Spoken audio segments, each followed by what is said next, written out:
This is Roger Green, host of the Surfing the NASH Tsunami podcast. This weekend, we are offering 5 conversations from episode 56, our discussion on nutrition and NASH with Ken Cusi and Shira Zelber-Sagi in honor of U.S. Thanksgiving. This is a new topic for us, yes, even after 160-some episodes, a new topic. Enjoy.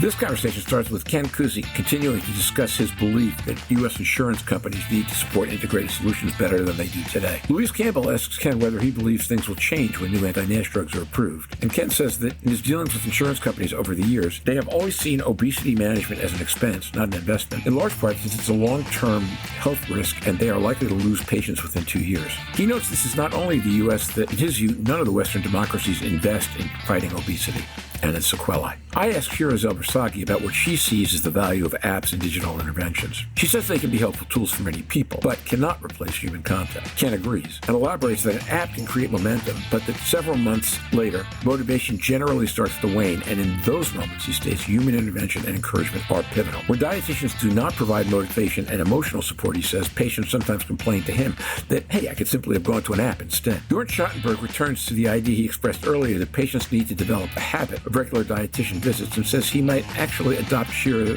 haircut metaphor for why to do this. As the conversation winds down, Louise Campbell and Shira discuss the idea that while allied providers do not have the time for full-fledged behavioral therapy, they can provide information and support that can help patients better. Over 2.5 years into the NASH Tsunami, we finally dedicated an episode to diet and nutrition. From where I sit, this episode's been worth the wait. So sit back, listen, enjoy, learn, digest, and when you're done, join the discussion in our LinkedIn discussion group. Ken Cusi. We have to really ask anybody involved in the insurance company industry in the United States to really do the right thing and be more responsible in offering people what they really need and not think always in cost saving. Louise Campbell. Ken, do you think that's going to change if Oka and resmetirom and all of the other medications come and get approved, that access to dietitians to lose the 3 to 7% weight loss, which is easier to lose further upstream if you find a poor healthy liver, do you think that becomes more then cost effective for insurance companies to put in? Well, to be honest, I mean, with the Obesity Society, all of the societies related to nutrition, obesity, diabetes have had many meetings with the leaderships of insurance companies in the United States, and they never really take it seriously. They see it as an expense. They see it that, well, people hop from one insurance to another in 2 years. Why should I spend this up front? And usually they have few dietitians for 70% of Americans that are overweight or obese. Neither insurance company nor the state or the federal government have taken obesity with the seriousness that it has. You know, we invest in many other things, and I don't want to do politics, but definitely the United States is not investing, and many other countries are not investing or making health a top priority. Ken and Shira, particularly, to what degree do we think that apps on phones or on computer desktops can cover some of that space that isn't being picked up because we don't have enough dietitian or enough nutrition support? Shira Zelber-Sagi. I think it can be a helpful tool, another tool, but I don't think it can completely replace the human contact. So I think you do need a dietitian at least every couple of months to follow you. There is still the impact of the personal contacts, but I do think that some kind of apps can be helpful. But we need to remember that in older populations, it can be more difficult to use these apps, and maybe in less educated populations, it could be less available, or people from lower socioeconomic parts of the society. So these apps and computers could be very nice, but just not for everyone, and not as the only tool, in my opinion, just as another tool that can be used in addition to the personal contacts. And also the topic that we discussed a minute ago, the fact that people cannot reach a dietitian, that it's not covered by their health insurance, it's really important because it actually increases the health inequalities in liver disease. And there are many studies showing that food insecurity is related with NAFLD and more advanced fibrosis, and that people from low socioeconomic status and less affluent and children from less affluent families eat less fruits and vegetables and drink more soft drinks and suffer more from NAFLD. So it's amazing that these populations that needs dietitian consultation the most are the least to be able to actually get it. So I don't think we can solve it with apps, but maybe it can be some kind of help.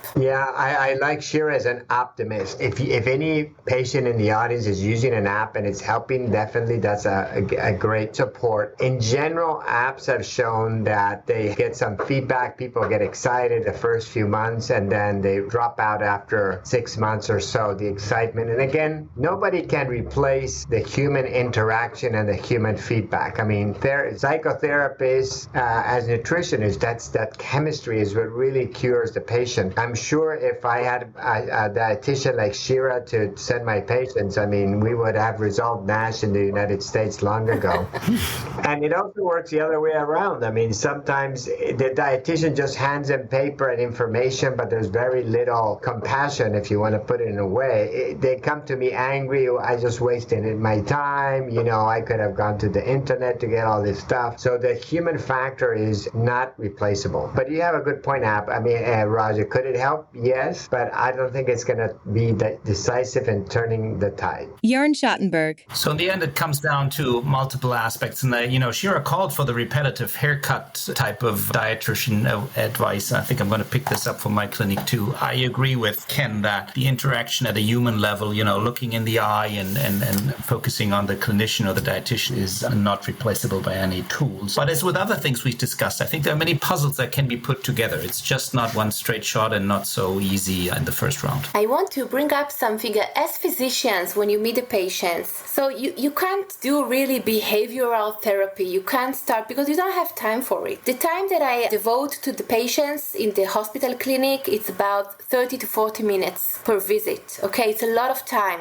Discussing nutrition and behavioral therapy, it's really time consuming, so you can't do that. But I think that you can create the motivation, as I mentioned previously, for the lifestyle modification. And another thing is to discuss simple things with the patient. For example, to discuss with them certain foods that they should avoid as much as possible, right? No 100%, but as much as possible. So that's something that can be done even in 10 minutes. Physician's visit, like explaining that the worst thing they can have is sugared beverages. There are so many studies showing the damage of sugared beverages in NAFLD, cardiovascular disease, hypertension, type 2 diabetes, obesity. If you devote just a few minutes to put a lot of emphasis on soft drinks, on sugar beverages, and then maybe on processed food, on ultra-processed food and processed meat, I think as a start, in a very short visit, that could have some impact. Shira, can I ask, do you see members of the family as well, or is it just the patient when you do your consultation? I always encourage the patients to bring family members. I do see a lot of them. The reason I ask is what we see in alcohol, and I've seen it with diet, is sabotage by the person who cares for that, because there is a relationship between those people,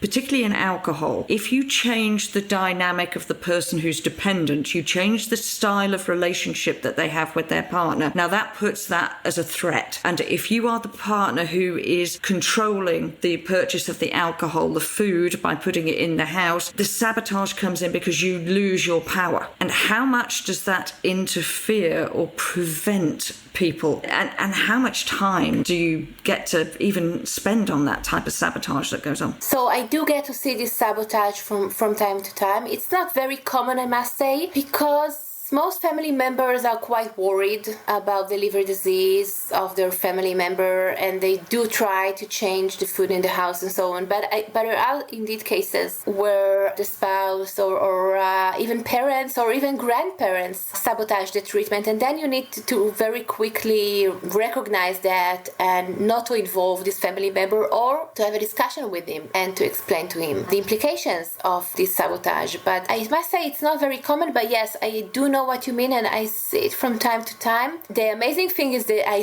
saw it a couple of times with adolescents or children, where the parents bring them for treatment, but then the grandparents think that preventing sugar beverages and sweets from the grandchildren is very cruel, and they actually sabotage the treatment. So then, of course, you have to have a very long discussion with the whole family. And now, back to Roger. We hope you've enjoyed this recording. If you have any questions or comments about the content of this conversation or the entire episode, please send an email to questions@surfingnash.com. We'll be back next week with another breakthrough episode, this time with Veronica Miller from the Liver Forum, discussing some of the forum's exciting and important work. You'll want to hear it. Until then, stay safe, surf on. If you're in the U.S., have a happy Thanksgiving, and we'll see you on the podcast. Bye-bye now.